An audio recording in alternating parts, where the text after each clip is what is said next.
Welcome to Dusk and Empires. Tonight, a young emperor quietly dismantled 1,000 years of samurai rule, not with bloodshed, but with borrowed suits, Western clocks, and a secret urgency that changed 40 million lives before most of Japan even understood what was happening. If this sounds like your kind of bedtime story, subscribe before you drift off. Now get comfortable, close your eyes, and let history carry you to sleep. Opening meditation. Close your eyes, if you haven't already. Feel the weight of your body settling. The pillow beneath your head. The slow warmth of the blanket drawn around your shoulders.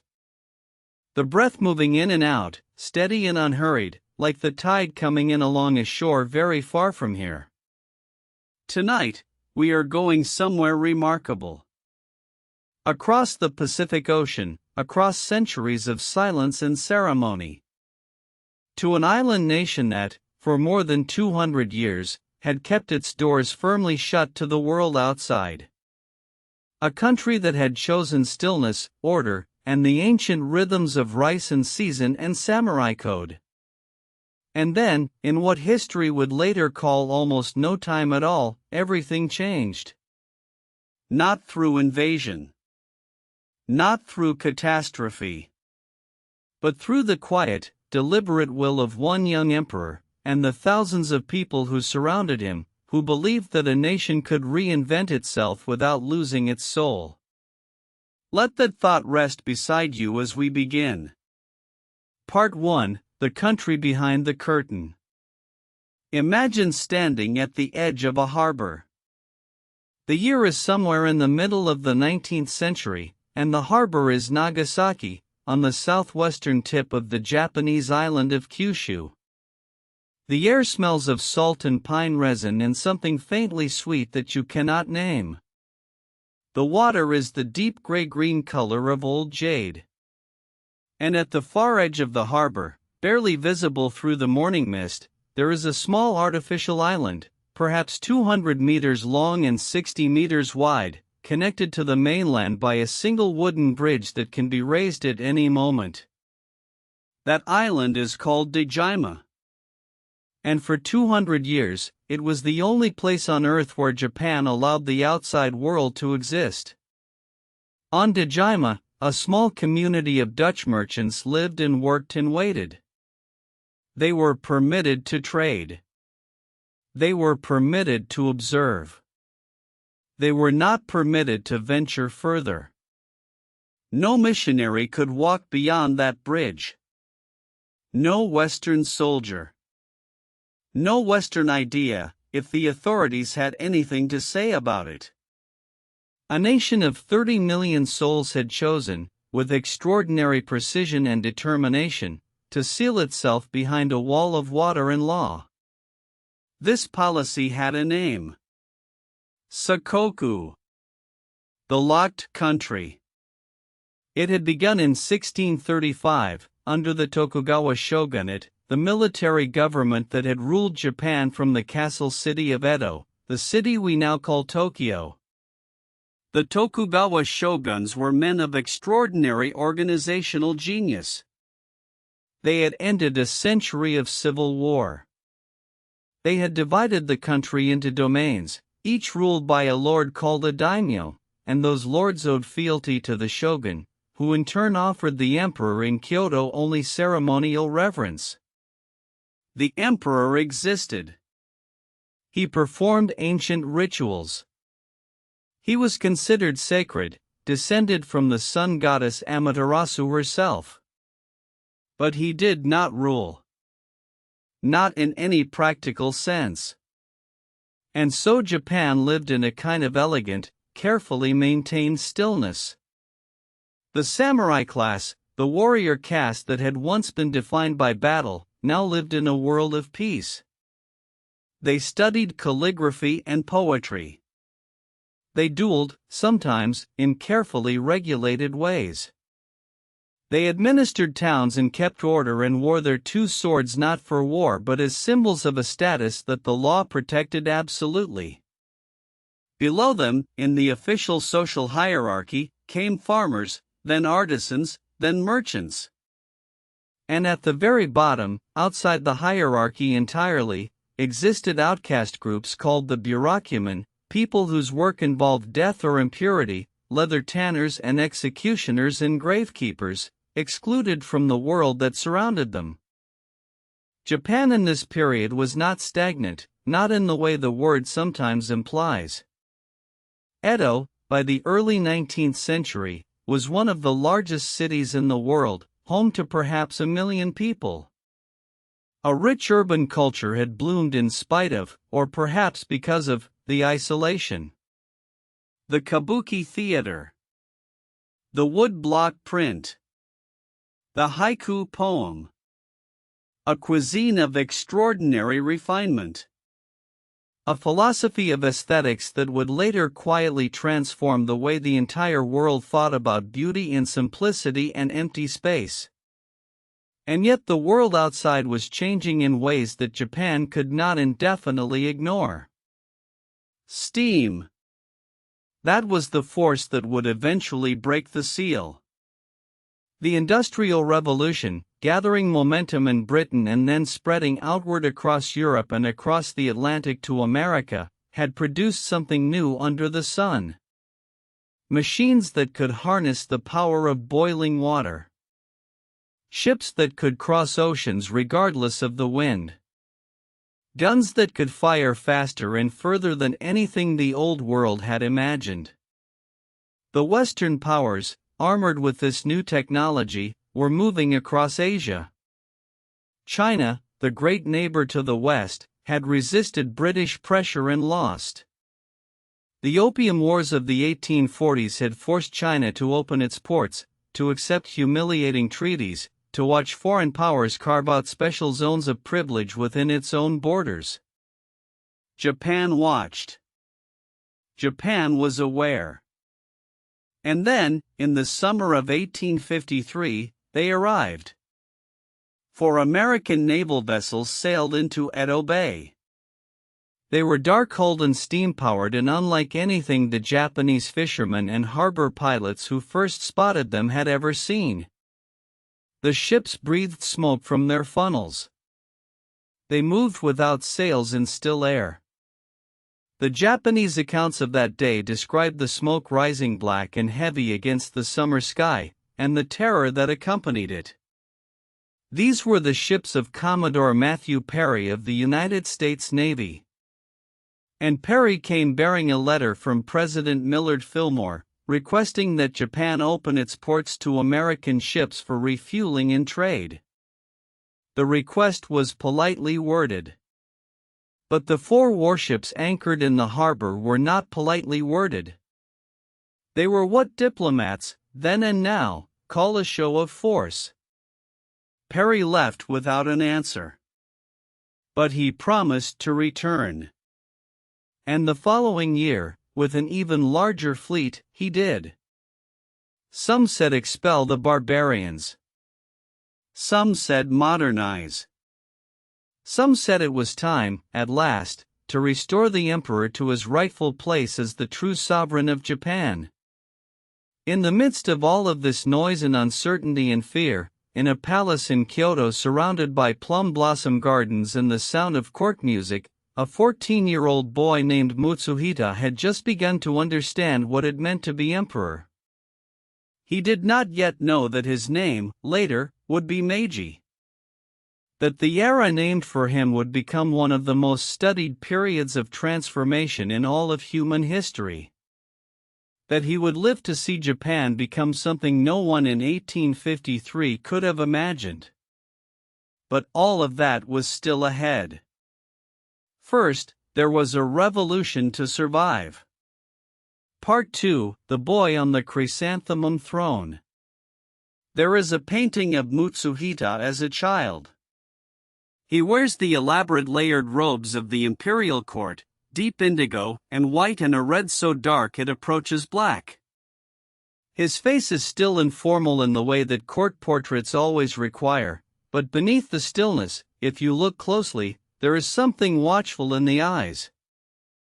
something that is paying attention. He was born on November 3, 1852, in the Gasho, the imperial palace in Kyoto.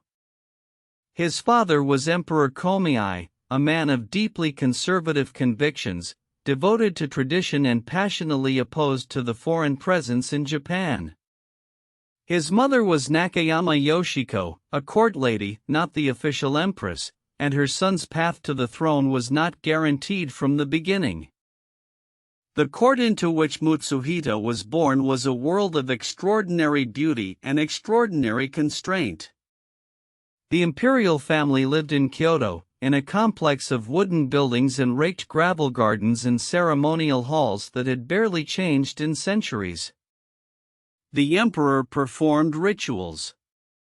He studied ancient texts. He wrote poetry in the classical style. He was, in the eyes of the Shinto faith and the Japanese people, the earthly representative of the divine lineage that stretched back to Amaterasu, the goddess of the sun. But he did not govern. He had not governed in any practical sense for nearly 700 years. The real power in Japan had long been held by the shogun, the military dictator whose title meant something like general-in-chief but whose authority was absolute in all practical matters of state. The Tokugawa family had held the shogunate since 1603, operating from the vast castle complex in Edo. The emperor in Kyoto was revered, deferred to in matters of ceremony, consulted about auspicious dates. But the decisions, the treaties, the laws, the armies, all of that belonged to the shogun. Mutsuhito grew up in this world of gilded powerlessness. He was taught Chinese and Japanese literature. He learned the protocols of court ceremony. He rode horses and practiced the traditional arts expected of someone of his station. And he was, by all accounts, an unusually attentive student. Not brilliant in the flashy, prodigy sense, but thorough, patient, capable of sitting with complicated problems without the anxious need to resolve them quickly. These qualities would matter enormously. But first, before they could matter, everything would need to break apart. In January of 1867, Emperor Komeiji died, unexpectedly, of what the court records described as smallpox. He was 36 years old. His son Mutsuhito was 14. And in a Japan that was already convulsed by crisis, a 14-year-old sacred symbol was not quite the stabilizing force that anyone needed. The crisis, by 1867, had been building for more than a decade. Since the arrival of Perry's black ships, Japan had been torn between two irreconcilable impulses. The Sano-Joy movement, whose name meant revere the emperor and expel the barbarians, had been gaining strength in the western domains of Choshu and Satsuma, powerful regional powers that had always resented Tokugawa dominance. Their samurai were young and angry and increasingly modern in their thinking, which was a paradox that history is full of. The people most fiercely opposed to foreign influence were often the ones who studied foreign military tactics most carefully. And then something happened that shifted the game entirely. The samurai of Choshu, furious at the shogunate's accommodations with Western powers, tried to force foreign ships from the Strait of Shimonoseki. The foreign powers responded with a punishing naval bombardment. Choshu lost. The lesson was absorbed with the clarity that only military defeat can produce. The problem was not foreign presence itself. The problem was that Japan did not yet have the tools to compete on equal terms. Satsuma had already arrived at similar conclusions after its own military clash with a British squadron in 1863. And so, in one of history's great ironies, the two domains most committed to expelling Western influence began, quietly and urgently, to acquire Western guns and Western ships and to train their soldiers in Western military formations. By 1866, the two domains, Choshu and Satsuma, traditional rivals, had formed a secret alliance. They would work together to overthrow the Tokugawa shogunate and restore the emperor to power. This alliance was brokered in part by a remarkable young samurai from Tosa named Sakamoto Ryoma, a man of such extraordinary energy and vision that he had essentially talked two hostile domains into setting aside centuries of resentment in the service of a larger idea. Sakamoto Ryoma would not live to see what he had set in motion. He was assassinated in Kyoto in December of 1867, at the age of 32, in his inn room, by unknown killers, probably agents of the old order. His death was one of many that the revolution would consume before it was finished. But the movement he had helped to shape was already too large to stop. In October of 1867, the last Tokugawa shogun, Yoshinobu, made a decision that surprised everyone, including his own supporters. Facing a military coalition he could not defeat without tearing the country apart, he voluntarily surrendered his political authority to the emperor. It was called the Taisei Hoken, the return of political power. Yoshinobu believed, perhaps, that the emperor would retain him as a kind of prime minister, that the old order could survive in a new form. He was wrong. In January of 1868, a coup orchestrated by the Satsuma and Choshu samurai proclaimed the restoration of imperial rule. The Meiji Restoration, history would name it, after the era name chosen for the new reign. Meiji. It means, in the Japanese, enlightened rule. The boy on the chrysanthemum throne was 15 years old. Part 3, The Fire and the Promise. There is a moment, in the early weeks of 1868, that you rarely find in the grand historical accounts, but that says everything about how fragile this revolution actually was. A small army of Tokugawa loyalists, soldiers who had not accepted the Restoration Proclamation, were moving north. They were disciplined, experienced, and furious. And they were about to fight. What became known as the Boshin War, the War of the Year of the Dragon, was not a bloodless transition. The restoration was proclaimed from the imperial palace in Kyoto, in the formal language of court documents, by men in ancient robes. But then those same men, still wearing ancient symbols, had to fight for the reality that the documents described. The Tokugawa forces broke. Yoshinobu, the last shogun, retreated to Edo by sea. And over the following months, the war moved north, domain by domain, until the last holdouts gathered in Hokkaido, the wild northern island, and made their final stand at Hakodate. The Ezo Republic, they called it, a short-lived gesture of defiance, a republic declared from a fortress shaped like a star. By June of 1869, it was over. The shogunate was finished. The emperor was sovereign. And now came the harder question. What exactly did that mean? The men who had made the restoration happen were not naive idealists. They were pragmatic, urgent, and very aware of the danger that Japan faced.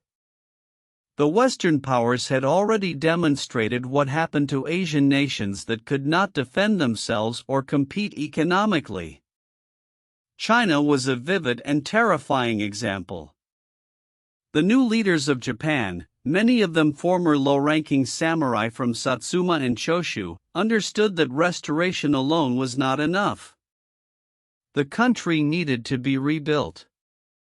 And so, in April of 1868, a document was issued in the name of the young emperor. It was called the Charter Oath, and it contained 5 short articles that were, in their quiet way, among the most consequential sentences written anywhere in the 19th century. Deliberative assemblies shall be widely established, the first article read, and all matters decided by open discussion. All classes, high and low, shall be united in vigorously carrying out the administration of affairs of state. The common people, no less than the civil and military officials, shall each be allowed to pursue his own calling. Evil customs of the past shall be broken off and everything based upon the just laws of nature. And then the fifth article, the one that announced, in simple language, the extraordinary ambition of what was about to happen. Knowledge shall be sought throughout the world so as to strengthen the foundations of imperial rule. Knowledge shall be sought throughout the world. That sentence, in a country that had been sealed for 2 centuries, was not a small thing. It was a declaration of a completely different relationship with reality. It said, in effect, that Japan was willing to go anywhere, read anything, talk to anyone, adopt any useful practice, if it meant surviving and thriving in the modern world. The emperor took an oath to honor these principles. He did so in a ceremony of ancient Shinto ritual, surrounded by the priests and court nobles who had spent their lives in a world that the 5 articles were about to dissolve. There is something deeply human in that image. The sacred and the radical, standing in the same room, both necessary. The capital was moved. Kyoto, the ancient imperial city, had been the seat of the court for more than 1,000 years. But the new government chose Edo, the great commercial and administrative city of the Tokugawa era, renaming it Tokyo, the eastern capital. The emperor made the journey in a grand procession, and the city that received him was already beginning to transform, already filling with the sound of hammers and the smell of cut lumber and the urgent energy of people who believed they were building something that had never been built before. The young emperor arrived in Tokyo and moved into what had been the Tokugawa castle. He would live there for the rest of his life. The castle became the imperial palace. The city around it began, almost immediately, to change. But the government that was shaping all of this, the men who issued the orders and wrote the policies in the emperor's name, they were not yet sure exactly how much transformation they could manage, or how fast, or what the Japanese people would accept. They were about to find out. Part 4: Dismantling the Old World. Think, for a moment, about what it means to abolish a social class. Not to reform it. Not to limit its privileges gradually, over generations. But to declare, by government order, that the samurai class, the warrior caste that had defined Japanese society for 600 years, would cease to exist as a legal category. The Meiji government did this. It took several years, but the direction was clear from the beginning. And it was one of the most audacious social transformations in modern history. The samurai at the time of the Restoration numbered perhaps 2 million people, roughly 5 to 6% of the Japanese population. They were not all swordsmen living on country estates. Many were urban administrators, teachers, scholars, lower-ranking bureaucrats who happened to carry swords and receive stipends from their domain lords. But they were all, by law, members of a distinct and legally privileged class. Their status was hereditary. Their stipends were guaranteed. Their swords were theirs to wear as symbols of everything they were. The Meiji government began dismantling all of this with a methodical patience that was almost brutal in its clarity. In 1869, the domains were asked to return their registers of land and people to the emperor. This was called Hanseki Hoken, the return of the domain registers. Most of the great lords complied, largely because they were allowed to remain as governors of their former territories, at least for now. The alternative was resistance, and everyone could see what had happened to those who resisted. Then in 1871 came the abolition of the domains themselves. Han, the old domain system, was replaced by a system of prefectures, Ken, administered directly by the central government. Overnight, the geography of power changed. The patchwork of semi-independent lordships that had persisted through the Tokugawa era was replaced by a unified national administration. Governors were appointed by Tokyo. Revenue flowed to the center.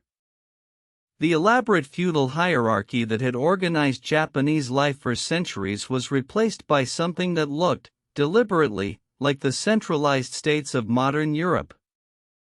The former lords, the daimyo, were given titles of nobility and generous financial settlements and sent to live, rather gilded but politically irrelevant, in Tokyo. And then came the question of the samurai. The stipends they had always received from their lords now became the responsibility of the national government, and they were a crippling burden. By the early 1870s, samurai stipend payments consumed more than a third of the national budget. The new government was building railways and telegraph lines and modern schools and naval academies, all of which cost money, and the inherited obligations to a defunct warrior class were consuming resources that the revolution desperately needed. The solution was to commute the stipends. Beginning in 1873 and accelerating through 1876, samurai were offered lump sum payments in government bonds in exchange for giving up their hereditary annual payments. This was framed as generous, and in some cases it was. But the reality was that many samurai, especially lower-ranking ones, found themselves with bonds they could not easily convert to income and skills that did not translate into the new economy. Then, in 1876, came the sword prohibition. The Heitoriai Edict. Samurai were no longer allowed to carry swords in public. The privilege that had been the most visible marker of their status, the steel at their hips that announced to the world what they were, was simply made illegal. The response, in some quarters, was fury. There had already been smaller uprisings, samurai rebellions against the new order in various parts of the country. But the sword prohibition and the commutation of stipends drove the discontent to its final, most dramatic expression. In 1877, in the southern domain of Satsuma, the very domain that had been among the chief architects of the Meiji Restoration, a rebellion broke out under the leadership of one of the most celebrated samurai of the age. His name was Seigo Takamori. And he was, in almost every way, a tragedy in human form. He did not plan a rebellion. By most accounts, the rebellion formed around him, carried by the anger and desperation of former samurai who had nothing left and who saw in Seigo a man of principle who shared their grief. He led them south, then north, through mountains and winter cold, fighting against a modern conscript army raised from commoners and trained in Western tactics. The government's forces were equipped with modern rifles and Gatling guns. Seigo's men had courage and skill and traditional swordsmanship that was, by 1877, nearly irrelevant on a battlefield. The war lasted 8 months. The samurai fought with extraordinary bravery. And they lost, in the way that everything built on the past eventually loses to everything built on the future. Seigo was wounded in the final battle at Shiroyama, a hillside in Kagoshima where a few hundred survivors made their last stand against a force of tens of thousands. He was helped to die by a companion, in the traditional samurai manner, when he could walk no further. He became, almost immediately, a legend. The government that had just defeated him would eventually forgive him posthumously, and Japan would build statues in his honor. There is something very Japanese in that. The ability to honor a fallen enemy for what he represented, even while being glad that he lost. With the Satsuma Rebellion crushed, the last serious military challenge to the Meiji transformation was finished. The old world had made its last stand. Now the building could begin in earnest. Part 5: Sending Japan into the World. Picture a group of men standing at a dock in Yokohama on a December morning in 1871. The air is cold, and the harbor smells of brine and coal smoke. The great steamship that waits at the pier has 3 funnels, tall as young cedar trees, and the flags at its stern are those of the Pacific Mail Steamship Company. The men at the dock are dressed in an assortment of Western and Japanese clothing, some having already adopted the frock coats and top hats that foreigners seem to require, others still in the layered kimono of the court. There are more than 100 of them. Diplomats, scholars, translators, students. The youngest members of the delegation are teenagers, boys sent to absorb everything that the West had to teach, to bring it home in their minds in notebooks and carefully packed trunks. This was the Iwakura mission. And it was one of the most remarkable diplomatic and educational expeditions in the history of any nation. The idea had been proposed by several of the new government's most ambitious minds. The logic was simple and audacious. If the Charter Oath said that knowledge would be sought throughout the world, then the government should send its best people out into that world to look. Not just diplomats. Not just trade negotiators. But learners. Observers. People who would go to the factories and the schools and the hospitals and the courthouses of the most advanced nations and come back understanding how those things actually worked. The mission was led by Iwakura Tomomi, a court noble of the old world who had nonetheless embraced the new one. He was accompanied by 4 vice ambassadors who were, in many ways, the true intellectual engine of the Meiji Revolution. Kido Takayoshi, Okubo Toshimichi, Ito Hirobumi, Yamaguchi Naoshi.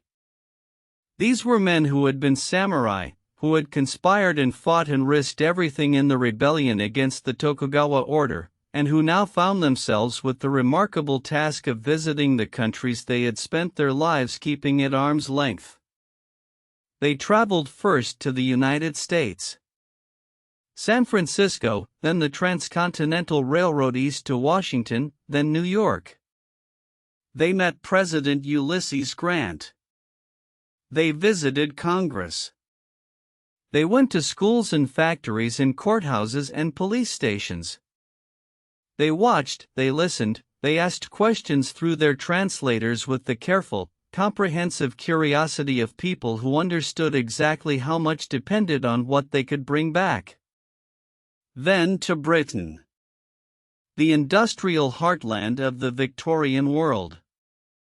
They walked through the cotton mills of Manchester, where the looms were so loud that speech was impossible and the air was thick with cotton fiber.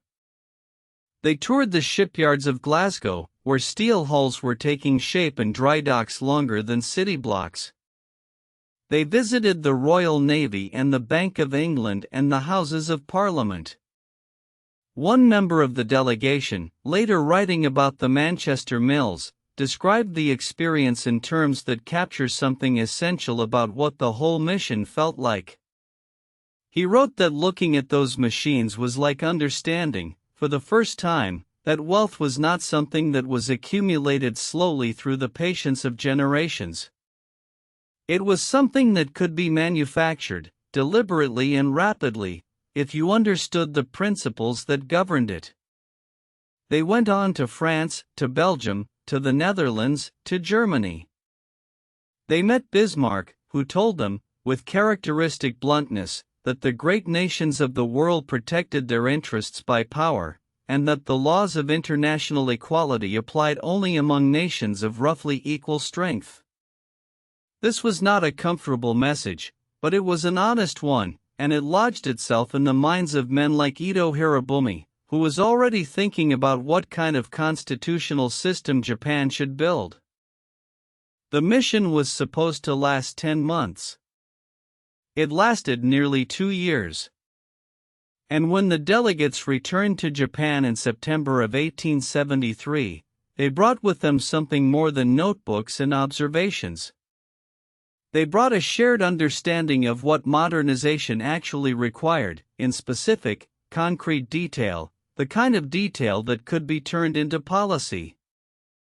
The government left behind in Tokyo had not been idle. A caretaker administration had been running Japan in the absence of the mission's senior members, and it had been proposing bold actions, particularly the Korean intervention that Seigo Takamori wanted, and which the returning mission members immediately vetoed.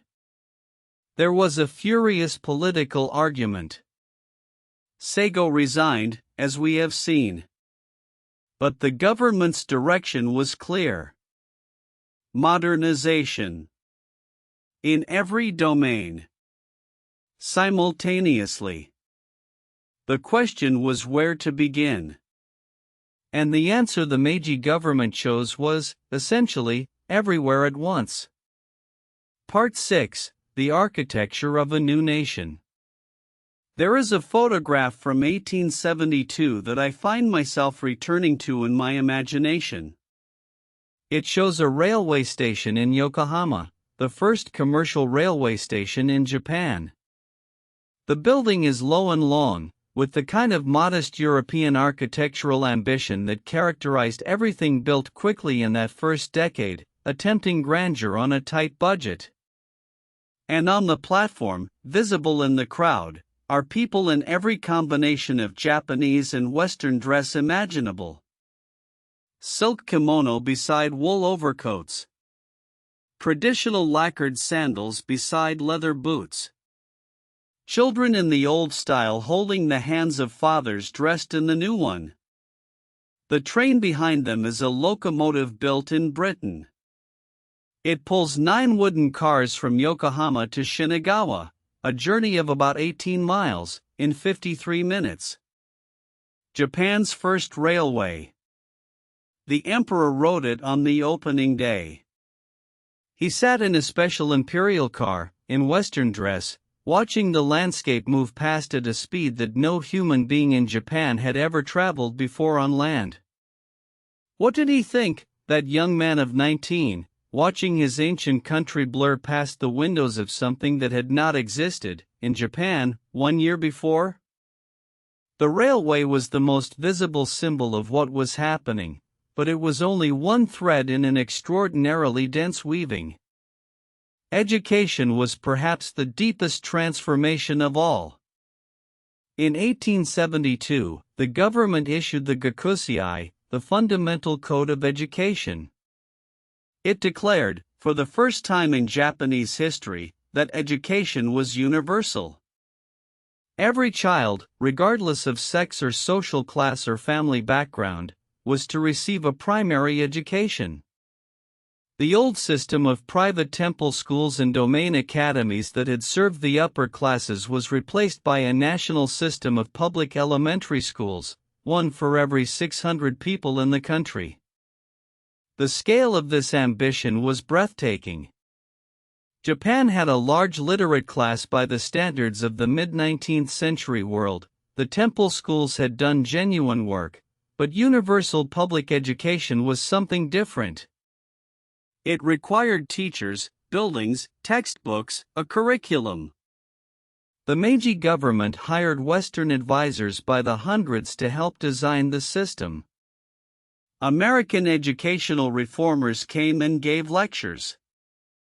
French educational philosophy shaped the early curriculum. German university models influenced the higher education system that followed. Within a decade, elementary school enrollment rates were climbing steadily. Within a generation, Japan would have one of the most literate populations on Earth. This was not an accident. It was policy, pursued with the single-minded urgency of people who understood that knowledge was the foundation of everything else they wanted to build. At the same time, foreign experts were arriving in Japan in numbers that no one had imagined possible, given the country's history. The government hired thousands of them over the course of the 1870s and 1880s. They were called Oyatoi Gaikakujin, hired foreigners. British engineers came to build railways and lighthouses. French legal scholars came to help draft civil codes. German doctors came to reform the medical system.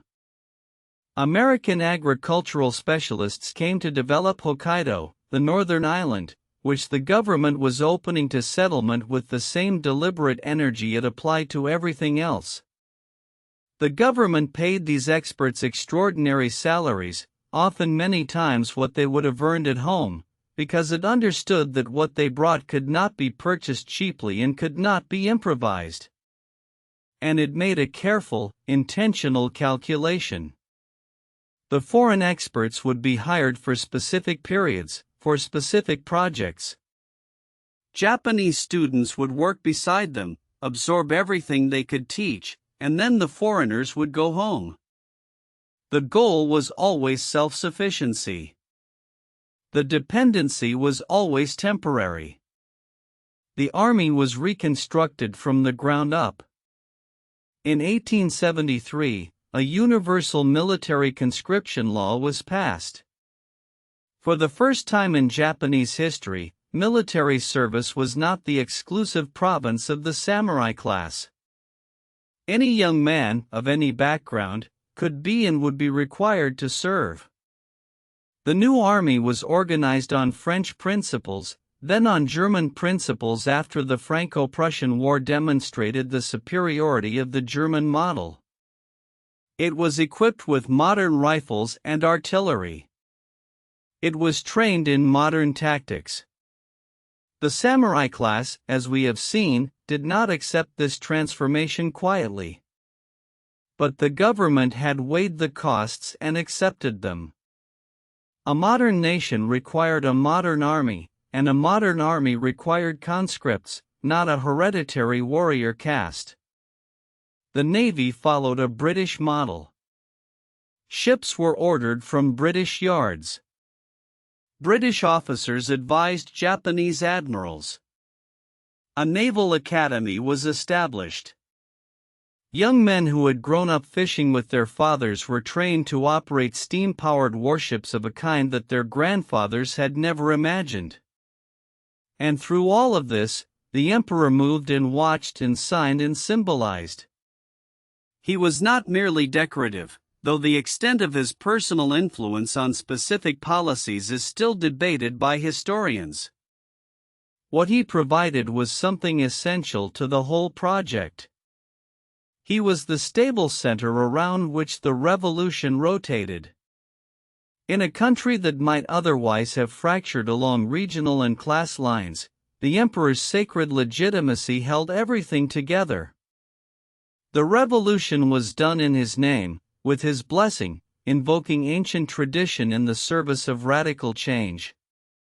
That combination, ancient and modern, sacred and rational, Japanese and borrowed from everywhere, was the specific genius of the Meiji transformation. Part 7: The People in the Middle of the Storm. History, when it speaks of revolutions, tends to speak of governments and leaders and decrees. But what did all of this feel like for the millions of people who were not making the decisions, but simply living inside them? Think about a farmer in a village in Shizuoka Prefecture in 1875. He is 35 years old. He has spent his entire life farming the same terraced rice paddies that his father farmed, and his grandfather before him. The seasons have ordered his existence since his first memory. Planting, rain, harvest, cold. Now he is being told that he must pay his taxes in cash, not in rice. He has never had much cash. He grows rice. Cash is for the merchants in the market town. He will have to sell some of what he grows, and the prices for rice have been falling since the government began importing foreign grain and promoting cash crops. He is not sure how this is supposed to work. His son, who is 8 years old, is supposed to go to the new school in the village, the government school with the foreign-style curriculum, and the young teacher who arrived from the city and knows things that nobody in the village has ever heard of. This is supposed to be a good thing. His wife is not certain. The boy is needed in the fields in spring and autumn, and what will the family do if he is sitting in a classroom learning to read foreign words? This was the texture of the Meiji transformation at the level where most Japanese people actually experienced it. Not as grand policy, but as a series of disruptions to the ordinary rhythms of life. Some of those disruptions opened new possibilities. Others simply created hardship that people had to manage without being consulted about whether they wanted it. In the cities, the pace of change was more visible and more immediate. Tokyo in the 1870s was being rebuilt in ways that made the old Edo almost unrecognizable. The Ginza district, the famous shopping and entertainment district, was rebuilt after a fire in 1872 with brick buildings designed by a British architect. Walking through it, you might see gas lamps and brick sidewalks and store windows displaying Western goods alongside Japanese ones. You might hear a mixture of Japanese and English and, occasionally, French. The phenomenon of Bunmei Kaika, civilization and enlightenment, was the phrase the era used for this rush of westernization. It encompassed everything from constitutional theory to beef eating. Traditional Japanese cuisine had been shaped by Buddhist dietary prohibitions that restricted the consumption of meat. Eating beef was associated with foreigners, with the unclean. But the emperor himself publicly ate beef, in a deliberate gesture meant to signal that the old restrictions no longer applied. Beef restaurants opened. Milk was promoted as a health food. Bread appeared in Tokyo bakeries. Western clothing became fashionable among the educated and the ambitious. A Western suit was a signal of modernity, of participation in the new order. For government officials, Western dress was effectively required for formal occasions. The spectacle of Japanese bureaucrats in top hats and frock coats, carrying briefcases through the corridors of ministries that a decade earlier had been feudal administrative buildings, was one of the defining images of the era. Women's lives were being reordered, though the changes were slower and more contested in this domain than in others. The Meiji reformers were not, by modern standards, advocates of gender equality. The role they imagined for women was primarily as wives and mothers who would raise educated, patriotic children for the new Japan. But universal education meant, in principle, that girls as well as boys would attend school. And while the higher education system was largely closed to women for many decades, the existence of literate, educated women began to create new possibilities, slowly, unevenly, but genuinely. Some women became teachers, one of the first professional roles that opened to them. Some became writers. The new newspapers and magazines that were proliferating across Japan needed contributors, and a few women found their way into those spaces, writing about the lives they were living through a transformation that nobody had fully planned. The government's response to this political pressure was calculated and complex. It suppressed the most radical elements. It imprisoned some leaders. And then, with characteristic Meiji pragmatism, it decided to produce a constitution on its own terms before the popular rights movement could force one that the government could not control. This was not simply cynicism.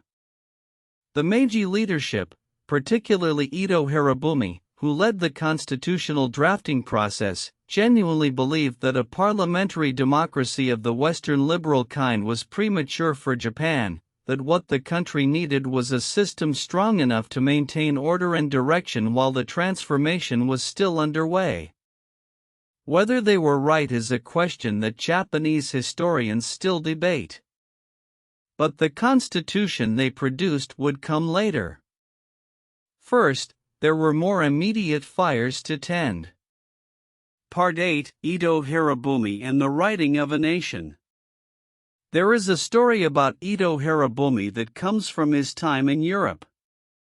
He had been sent there in 1882, specifically to study constitutional systems.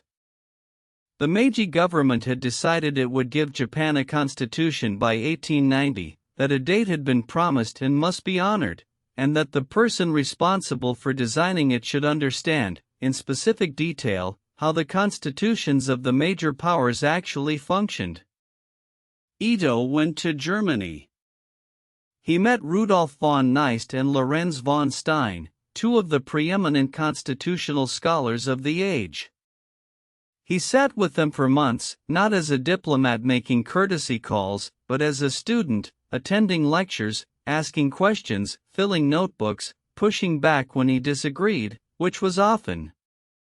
He was, by all accounts, a ferociously intelligent man, the son of a low-ranking farmer who had been adopted into a samurai family, who had taught himself everything he knew through sheer determined effort, and who had a talent for absorbing complicated systems quickly and then applying them to situations those systems had never been designed for. What he took from Germany was not the German constitution itself. He was not interested in copying anything wholesale. What he took was a framework. The idea of a constitutional monarchy that preserved strong executive power while providing the form of representative government that modern nations needed. The Prussian model seemed to him more appropriate for Japan than the British or American ones, not because the Japanese and Prussians were similar peoples, but because the Prussian system managed to be both modern and strong, both constitutional and capable of decisive action. He returned to Japan and led a constitutional drafting committee that worked in careful secrecy for several years. The document they produced, the Meiji Constitution, was promulgated in February of 1889. The ceremony was extraordinary. The emperor, dressed in military uniform, presented the constitution to the prime minister in the formal throne room of the imperial palace.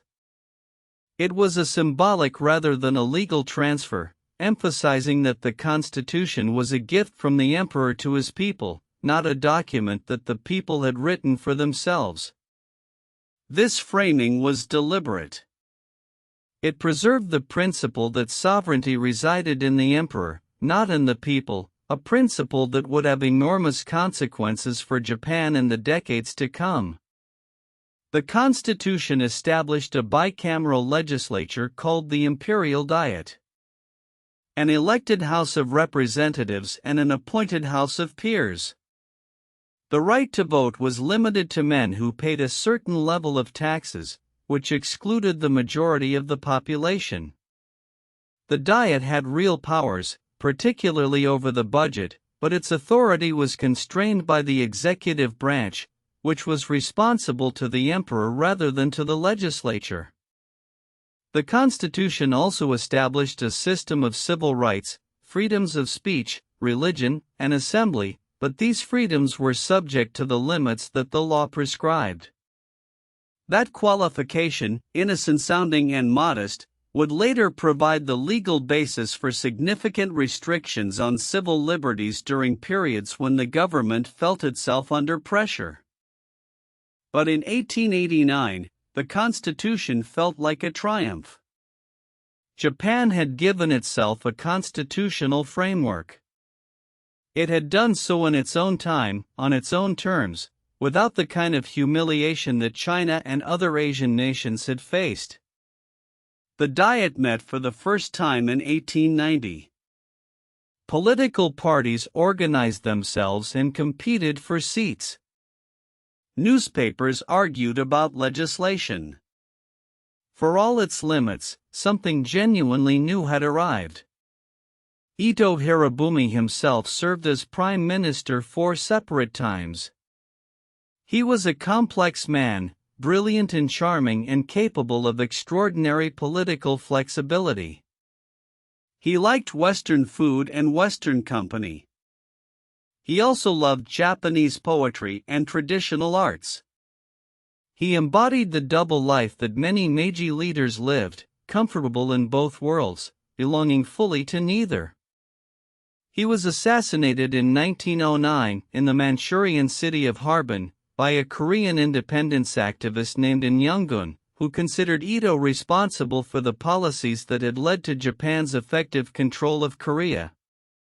Ito's death was not the end of anything, but it was a marker.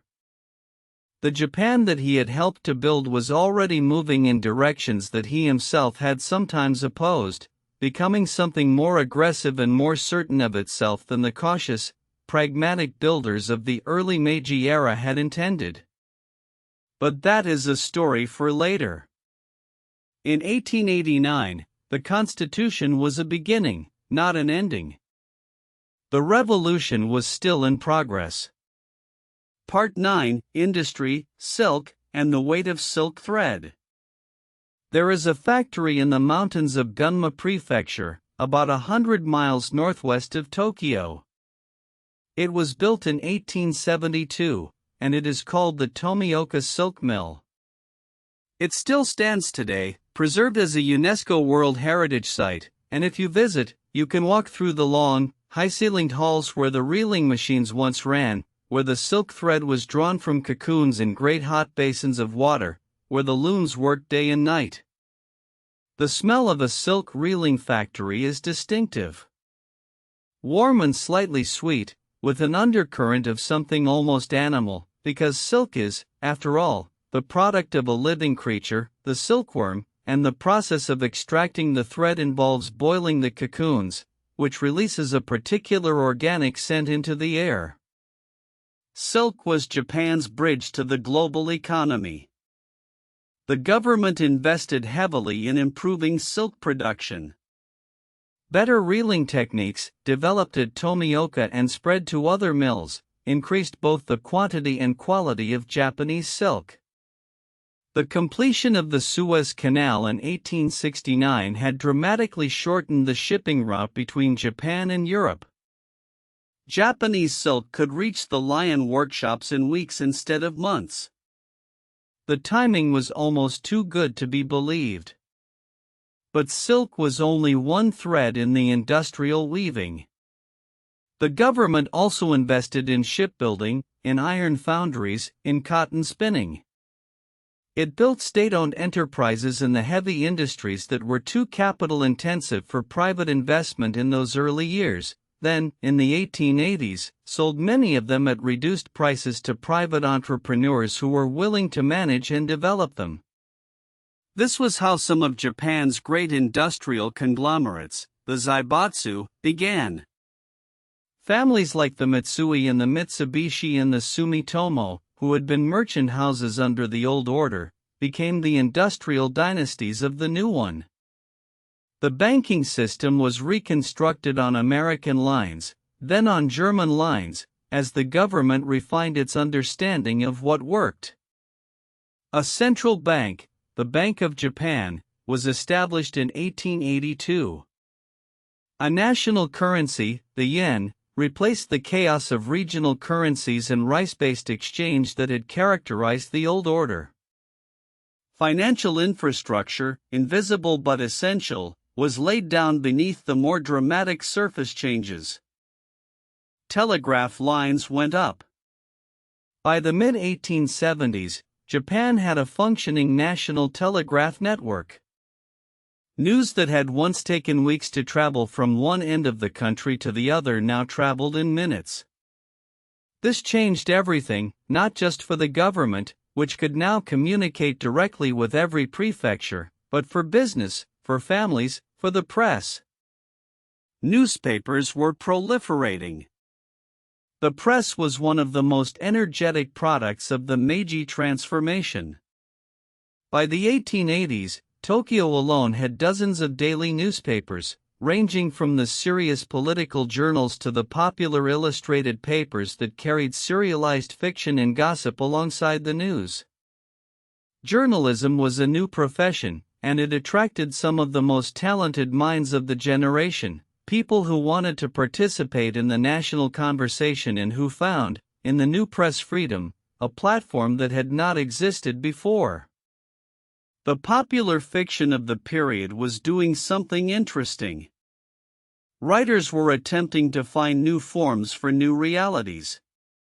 The great Meiji novelist Futabeitai Shimi published what is considered the first modern Japanese novel, Yukigamo, The Drifting Cloud, in 1887.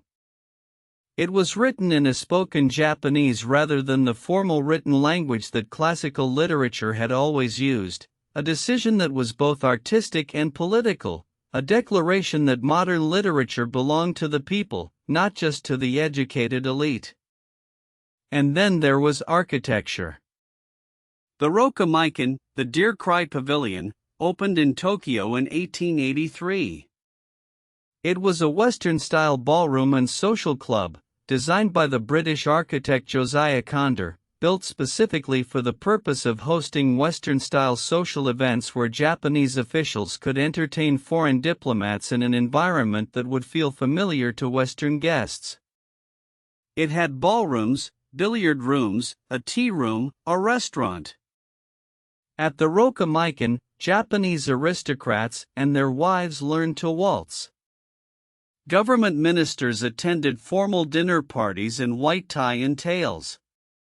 Ladies in elaborate Western ball gowns stood beside gentlemen in top hats and were introduced to foreign ambassadors who noted, in their dispatches home, that the Japanese seemed to be becoming very thoroughly modern indeed. The era of Rokamaikan glamour did not last. By the late 1880s, there was a cultural countercurrent, a reassertion of Japanese values and Japanese aesthetics against what some saw as excessive Western imitation. The government's cultural policies shifted accordingly. Traditional arts were promoted. The tea ceremony, which had seemed briefly unfashionable, was studied again with new seriousness. Buddhism, which had been suppressed in the early years of the Restoration by a nationalist Shinto revival, recovered some of its standing. This back and forth between Western adoption and Japanese reassertion would characterize the entire Meiji era and beyond. It was not a contradiction. It was the natural motion of a culture that was genuinely trying to think through what it meant to be modern and Japanese simultaneously, two things that were not, in the end, incompatible, but that required constant negotiation. Part 10: Wars and the Proof of Power. There is a quality that runs through the entire Meiji story, a kind of urgency that is different from mere ambition. The men who led Japan in this period were not simply eager for power or prosperity, though they were certainly both. They were frightened. In a specific, historically grounded, entirely rational way. They had watched China, the greatest civilization in Asia, reduced to a client state of Western commercial interests. They understood that the gap between the strongest nations and the weakest, measured in guns and ships and industrial output, could close with brutal speed. And they knew that if Japan could not demonstrate, beyond argument, that it had joined the ranks of the strong, the fate of China might become their own. This fear shaped everything, including the foreign policy that would, by the end of the Meiji period, have made Japan a genuine great power.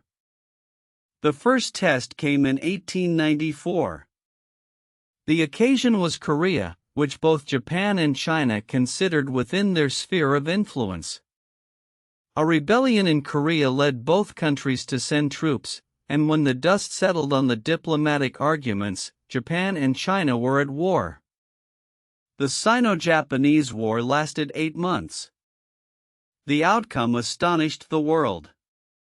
Japan's modernized military, trained on Western principles, equipped with modern weapons, and operating with a unified command structure that China's forces conspicuously lacked, defeated the Chinese army and navy in engagement after engagement. By the spring of 1895, China was asking for peace. The Treaty of Shimonoseki that ended the war was a document of enormous historical consequence. China recognized Korean independence, effectively ending its traditional suzerainty. It ceded Taiwan and the Penghu Islands to Japan. And it agreed to pay a massive indemnity. The world took notice. A Western power, even a small one, had never been defeated by an Asian nation in modern warfare. This was something new under the sun. The newspaper correspondents who covered the war for Western papers went home writing pieces that were equal parts admiration and anxiety. Japan was not what anyone had assumed it was. But then came the triple intervention. Within days of the treaty, Russia, Germany, and France delivered a joint diplomatic message. They recommended, in the politely threatening language of great power diplomacy, that Japan return the Liaodong Peninsula, which it had also acquired from China, to Chinese sovereignty. The three powers had their own interests in Manchuria and did not want Japan there. The humiliation was total, and the lesson was absorbed with the same fierce clarity that all the lessons of the Meiji period were absorbed. Japan needed to be stronger still. It needed to build its navy further. It needed to secure alliances. It needed to be able to stand up to a European power without blinking. The British alliance of 1902, the Anglo-Japanese Treaty, was one answer. Britain, which had its own reasons for wanting to check Russian expansion in Asia, agreed to an alliance that said if Japan went to war with a single power, Britain would remain neutral, but if Japan went to war with two or more powers simultaneously, Britain would enter on Japan's side. It was a diplomatic lifeline, and it gave Japan the security it needed to contemplate the next confrontation. That confrontation came in February of 1904, when Japan launched a surprise attack on the Russian fleet at Port Arthur, the very port on the Liaodong Peninsula that Russia had taken from Japan's gains in 1895. The Russo-Japanese War that followed was the first conflict of the modern era in which an Asian nation defeated a European great power, and it changed the world's understanding of the global order in ways that are still reverberating today. The war was brutal. The siege of Port Arthur, where Japanese troops tried for months to storm heavily fortified Russian positions, cost tens of thousands of Japanese lives. The fighting in Manchuria was the largest land campaign since the American Civil War, with armies of hundreds of thousands engaged in battles that lasted days and left the frozen ground thick with the dead. But Japan's navy was the decisive instrument. In May of 1905, the Russian Baltic Fleet, which had sailed halfway around the world to relieve the besieged forces in the Pacific, was met in the Tsushima Strait between Japan and Korea by the Japanese combined fleet under Admiral Togo Hihokairo. In one of the most complete naval victories in modern history, the Russian fleet was virtually destroyed in 2 days of fighting. The Japanese lost 3 torpedo boats. The Russians lost 38 ships, with most of the rest captured or interned. The war ended in September of 1905 with the Treaty of Portsmouth, brokered by American President Theodore Roosevelt. Japan received the southern half of Sakhalin Island, control of the Liaodong Peninsula lease, and recognition of its dominant position in Korea. Around the world, the reaction was extraordinary. In Asia, in Africa, in the colonies of the European empires, people who had been told, explicitly or implicitly, that Western superiority was a natural fact of the world, found that fact suddenly and dramatically questioned. A non-European nation had defeated a European great power in a modern war. The implications were vast and slow unfolding, but they were real. In Japan, the victory was enormous, but it was also the beginning of something complicated. The country had proven itself. But the cost, in lives and resources, had been staggering. And the peace terms, while representing a diplomatic victory, did not include the financial indemnity that many Japanese had expected and that the government had hoped for. There were riots in Tokyo when the terms were announced. The public, which had sacrificed so much, felt cheated. It was a sign, perhaps, of how quickly expectations had moved. Japan in 1853 had been a country locked behind walls of isolation. Japan in 1905 was a great power with colonial possessions and a navy that had defeated the Russian Baltic Fleet. In a little over 50 years. The revolution that Meiji had made possible was not complete. It would never be entirely complete. History is not made in clean, finished arcs. But the shape of the transformation was visible, enormous, and unprecedented. Part 11: The Emperor at the Center of the Storm.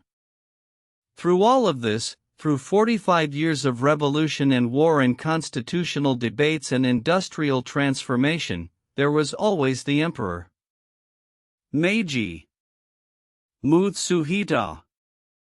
The boy who had inherited a throne that had not governed in 7 centuries, and who lived to see his name become synonymous with one of the most extraordinary national transformations in recorded history. Who was he, really? This is a question that has occupied Japanese historians for more than a century, and it does not have a simple answer. The emperor in the Meiji constitutional system was an absolute sovereign in theory and a constitutional monarch in practice, with considerable ambiguity about exactly how much personal authority he exercised at any given moment. The men who surrounded him, the oligarchs who had made the restoration and who dominated Japanese politics for the first 3 decades of the era, were not naive enough to let a single person, however sacred, make all the decisions for a nation undergoing revolutionary change. Government operated through cabinet and council. The emperor sanctioned, presided, and symbolized. But Meiji was not passive. Accounts from his advisors describe a man who asked hard questions, who followed the details of foreign policy and military planning with serious attention, who was capable of expressing strong opinions and who was listened to. In the days before the decision to declare war on Russia in 1904, the emperor reportedly composed a poem rather than issue a statement, expressing his reluctance and his wish for peace, even as the policy moved inevitably toward conflict. That poem was understood by everyone present to mean something. The war went forward. The emperor signed the declaration. But his own feelings, expressed in the oblique language of classical verse, were part of the record. He was, by all the accounts we have, a physically imposing man. Tall for a Japanese man of his generation, broad-shouldered, with a directness of gaze that contemporaries described as striking. He had been raised in the sheltered aesthetic world of the court but had deliberately remade himself into a more vigorous, more military figure in keeping with the demands of the new Japan. He rode. He reviewed troops. He ate Western food, as we have noted, and dressed in military uniform for public occasions. He also continued to write poetry, thousands of poems over the course of his life, in the classical tanka form of 31 syllables. The poems are personal in the way that poetry is always personal, revealing emotions and observations that the formal record of his reign rarely captures. There are poems about rain and spring blossoms and the sound of wind. There are poems about the suffering of soldiers in war. There are poems that seem to express weariness, the weariness of a man who had spent his entire life being the center of a transformation too large for any single person to fully comprehend. He married young, as custom required. His official consort was Haruko, daughter of a court noble, who became Empress Shoken and who was, in her own way, a remarkable figure of the era. Empress Shoken was a strong advocate for women's education and for Red Cross work in wartime. She represented, in the imperial household, the same combination of traditional symbolism and modern orientation that characterized the broader Meiji project. The emperor had no children by Empress Shoken. His heir, the future Emperor Taisho, was the son of a court lady named Yanagihara Naruko, one of several imperial consorts. The practice of the emperor having multiple consorts was traditional, though it would be discontinued in the next reign, another small modernization in the long list of them. As the Meiji era moved through its middle decades and into its final years, the emperor aged. The urgent, improvisational energy of the Restoration's early phase gave way to something more institutional. The oligarchs, who had once been passionate young revolutionaries, became elder statesmen and then eventually died.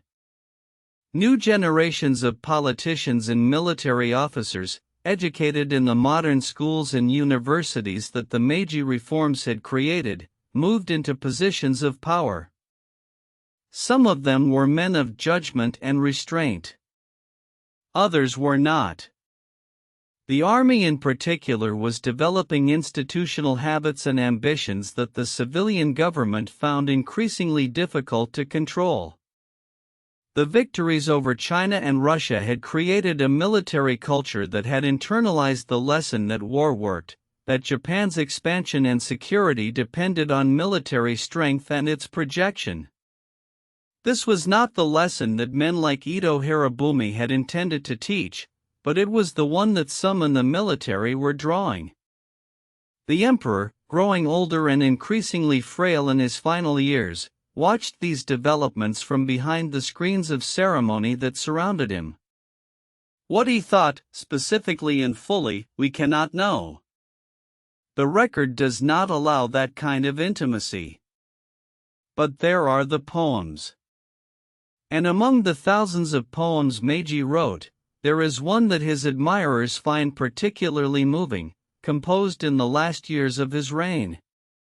It speaks of the ocean, and of the ship that has traveled far from shore, and of the sailor who cannot quite see the harbor yet, but who continues to row. In Japanese poetry, the image is never quite as transparent as translation makes it. But the sense of it, the feeling of someone who has been making a long and difficult crossing and who is not yet certain where it ends, feels right for the man who lived it. Emperor Meiji died on July 30, 1912. He was 59 years old. The official cause of death was uremia, kidney failure. He had been ill for some time, though this had been kept from the public. On the night of the imperial funeral, September 13, 1912, a retired army general named Nogi Mersuk, who had led the Japanese forces at Port Arthur and who had carried the weight of the enormous casualties there for the rest of his life, performed ritual suicide. His wife died with him. They left a note explaining that the death of the emperor marked an ending they could not outlive with honor, a gesture from the samurai world that the Meiji era had officially abolished but not entirely extinguished. Japan mourned. And then it continued, as it always had, into the future that was waiting. Part 12, What Remains? When the Meiji era ended in 1912, Japan was a country that had traveled, in 45 years, a distance that most nations required centuries to cover. The statistics are almost too large to hold. At the beginning of the era, Japan had no railways. By 1912, it had more than 7,000 miles of track. At the beginning of the era, there was no national public education system. By 1912, elementary school enrollment was approaching 90% of children, male and female. At the beginning of the era, Japan had no modern navy. By 1912, it had the third largest naval force in the world. But statistics are a kind of shorthand. They capture the outline of a story without its substance. What was the substance of the Meiji transformation? What did it actually mean, for the people who lived through it, and for the world that came after? Let us consider a few of the human threads that ran through the whole enormous weaving. There was the thread of ordinary ambition.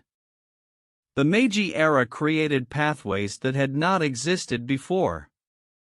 A boy born to a peasant farming family could, if he was intelligent and worked hard enough, attend a national school, earn a scholarship to a university in Tokyo, study law or engineering or medicine, and enter a profession that his grandfather could not have imagined.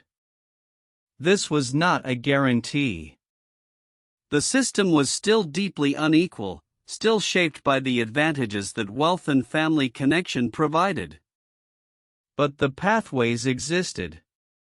The door was not sealed. And thousands of people walked through it. People who were told, in one way or another, that the old self was not sufficient for the new Japan. There was the thread of women's lives, which changed in complicated and contradictory ways. Universal education opened something. The factories opened something. The new literature and the new press opened something.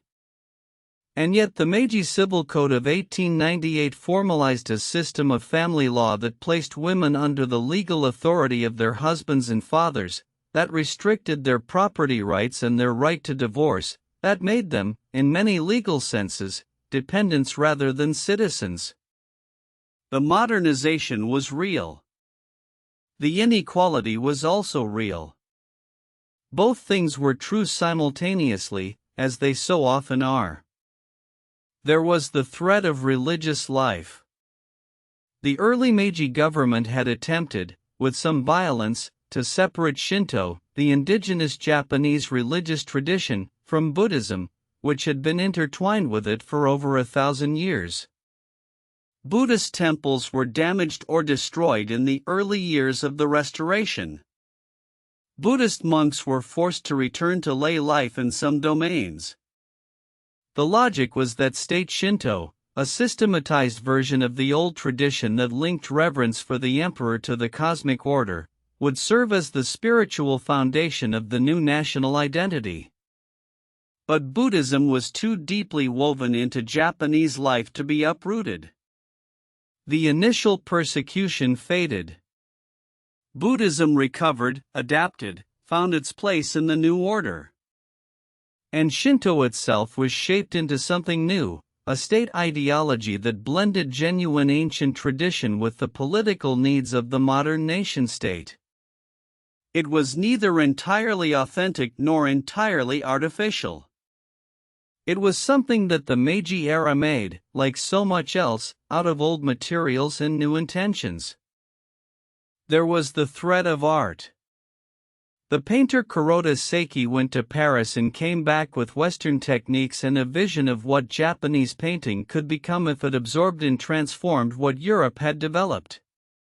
The writer Soseki Natsume, educated in England, came home to write novels that were among the greatest of the 20th century in any language, novels that probed with extraordinary sensitivity the psychological and moral costs of being a person caught between two worlds, unable to fully inhabit either. The architect Tatsuno Kingo built railway stations and banks in a style that blended Victorian solidity with Japanese ornamentation, creating something that belonged to both traditions and was reducible to neither. The arts of the Meiji era were the arts of a culture thinking hard about itself. They were sometimes uncertain, sometimes imitative, sometimes fiercely original.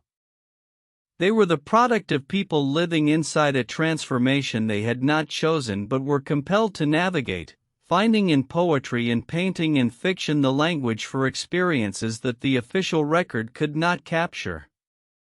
There was, finally, the threat of global consequence. What Japan did in the Meiji era did not stay in Japan. It changed the world's understanding of what was possible. The empire of the Meiji era was not, from the perspective of Korea and Taiwan and the other territories Japan absorbed, an unambiguous good. Korean farmers who had their land registered under Japanese colonial administration, the scholars whose language was eventually suppressed, the workers brought to Japan under conditions they had not agreed to. The history of Japanese imperial expansion in Asia was a history of real suffering imposed on real people, and it cannot be softened or wished away. But the demonstration that Japan made, the proof that modernization was not the exclusive property of Western civilization, that a non-European nation could build railways and navies and constitutional systems and literary traditions and industrial economies without ceasing to be itself, that demonstration traveled across the world. In India, in Egypt, in China, in West Africa, intellectuals and nationalists and ordinary people who were living under colonial rule or under the threat of it read about Japan with something that was part admiration, part envy, part desperate hope. If Japan could do it, perhaps they could too. The Meiji transformation was not just a Japanese story. It was a story that changed what seemed possible for everyone who was not already counted among the powerful. The specific path that Japan took after the Meiji era, the path that led through military expansion in China and Korea and eventually to the catastrophe of World War II, was not foreordained by the Meiji transformation itself. It was shaped by specific decisions made by specific people in specific circumstances, by the failure of the democratic political culture that had been developing in the Taisho era, by the economic disasters of the 1920s and 1930s, by the unchecked growth of military political power that the Meiji Constitution had inadvertently permitted. But those are stories for other nights. Tonight, what we have been following is the story of a country that chose, deliberately and urgently, to remake itself, and that did so with a combination of pragmatic intelligence, genuine courage, and a deep underlying conviction that being Japanese and being modern were not contradictory things, that the ancient and the new could be made to live together, that a nation's soul did not have to be sacrificed to its survival. Whether they were entirely right is a question that Japanese culture is still asking. The negotiations between tradition and modernity, between the global and the particular, between the ancient rhythms of rice and ceremony and the relentless demands of industrial capitalism, these negotiations did not end in 1912. They are ongoing. They are perhaps never entirely resolved. But they are conducted now from a position that the Japan of 1853, locked behind its wall of water and law, could not have imagined. In the Shinjuku Gyoen, the great national garden in Tokyo, there is a grove of cherry trees that were planted during the Meiji era. They are old trees now, wide-trunked and enormous, their canopies spreading in the particular extravagant way that very old cherry trees do, full of what the Japanese call mono no aware, the bittersweet awareness of beauty and impermanence together. In early April, when the blossoms open, the garden fills with people. Old people and young people, families with small children, students with their notebooks, couples holding hands. They spread their blankets under the trees and look up at the flowers, which last only a week before they fall. The cherry blossom tradition is ancient. But the garden where these particular trees stand was planned by a government of revolutionaries who had just abolished the samurai class, who were building railway stations and naval academies and sending their best minds to study constitutional theory in Berlin. They built the garden too. They understood that people needed beauty as surely as they needed railways.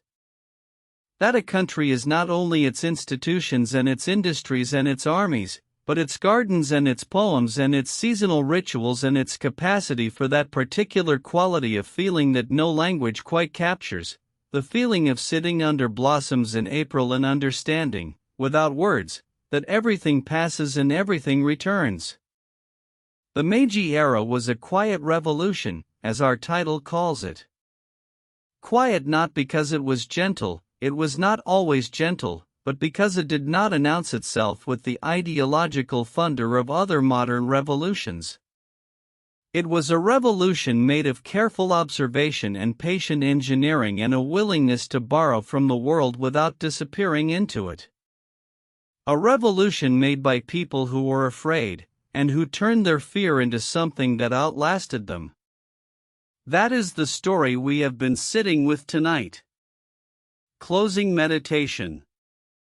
Let the story settle now. Let the images find their resting places in whatever part of you holds the things you have learned and felt and half-dreamed. The harbor at Nagasaki with its small wooden island and its wall of water. The boy emperor in his layered robes, watching and listening. The cherry blossom gardens in April, full of people who live in a country that chose, very deliberately, to imagine itself differently. Feel the weight of your own body.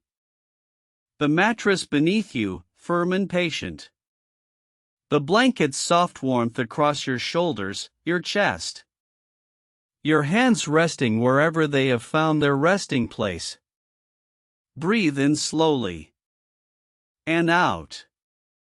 History is made by people who were, in their own moments, uncertain and afraid and full of competing ideas about what the right thing was. Who were, beneath all their decisions, simply human.